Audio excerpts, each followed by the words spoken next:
الله أكبر الله أكبر۔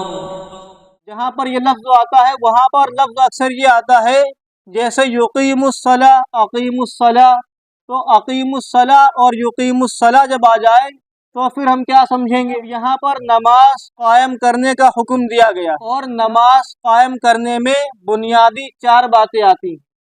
نمبر 1، مسجد میں نماز پڑھی جائے۔ نمبر 2، نماز جماعت کے ساتھ پڑھی جائے۔ اور نمبر 3، نماز وقت پر پڑھی جائے۔ نمبر 4، نماز پابندی کے ساتھ پڑھی جائے۔ تو قائم کرنے میں یہ 4 باتیں آتی ہیں، بنیادی باتیں، اور اس سے پہلے بھی ہم بتا چکے ہیں کہ ایک ہوتا ہے نماز پڑھنا اور ایک ہوتا ہے نماز قائم کرنا۔ نماز پڑھنا یہ الگ ہے اور نماز قائم کرنا یہ الگ ہے۔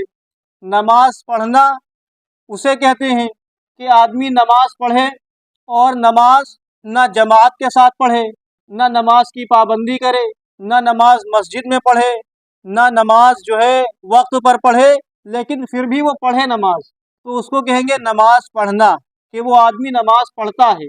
لیکن نماز قائم کرنا، اس کے متعلق مفسرین نے الگ الگ باتیں ارشاد فرمائی، لیکن 4 باتیں ہم یہاں بتائیں گے نماز قائم کرنے کے متعلق۔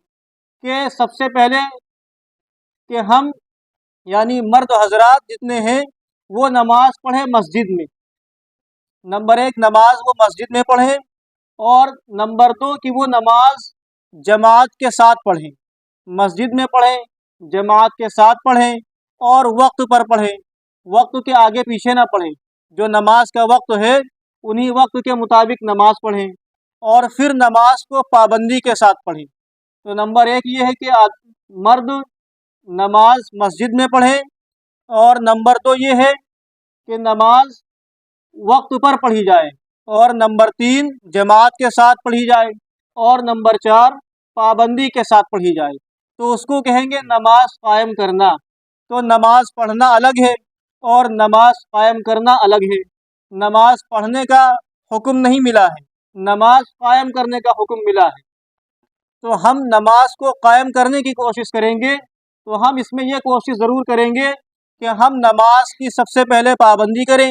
جیسے کہ نماز کی پابندی میں ہم سب لوگ بہت کمزور ہیں اور بہت پیچھے ہیں، تو کوشش سب لوگ یہ کریں گے کہ ہم سب نماز کی پابندی کریں، اور نماز کو وقت پر پڑھنے کی کوشش کریں، وقت پر پڑھیں، اور نماز کو مسجد میں پڑھیں اور جماعت کے ساتھ پڑھیں۔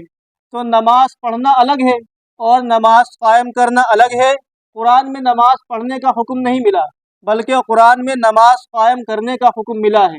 اور اس کی ایک مثال ہم دیا کرتے ہیں، جیسے ایک اسکول یا مدرسہ کوئی آدمی بنائے اور مدرسے کی بلڈنگ پوری طرح سے تیار کر دی جائے، اس میں رومز بن جائیں، اس کی چھت پڑ جائے اور جینا بن جائے، لیکن اس میں پڑھائی کا سسٹم نہ ہو، ٹیچرز نہ ہو، پڑھائی کا نظام نہ ہو، سسٹم نہ ہو، تو ہم کہیں گے مدرسہ کسی آدمی نے بنوایا ہے، لیکن اسی مدرسے اسی اسکول میں پڑھائی کا اچھا سسٹم چلنے لگے، ٹیچرز اچھے آ جائیں، کلاس چلنے لگے، اور اس میں پڑھائی کا ایک بہترین نظام شروع ہو جائے، تو اب ہم کہیں گے کہ اسکول یا مدرسے کو فلاں آدمی نے قائم کر دیا۔ تو اسکول یا مدرسہ بنوانا الگ ہے اور اسکول یا مدرسے کو قائم کرنا الگ ہے۔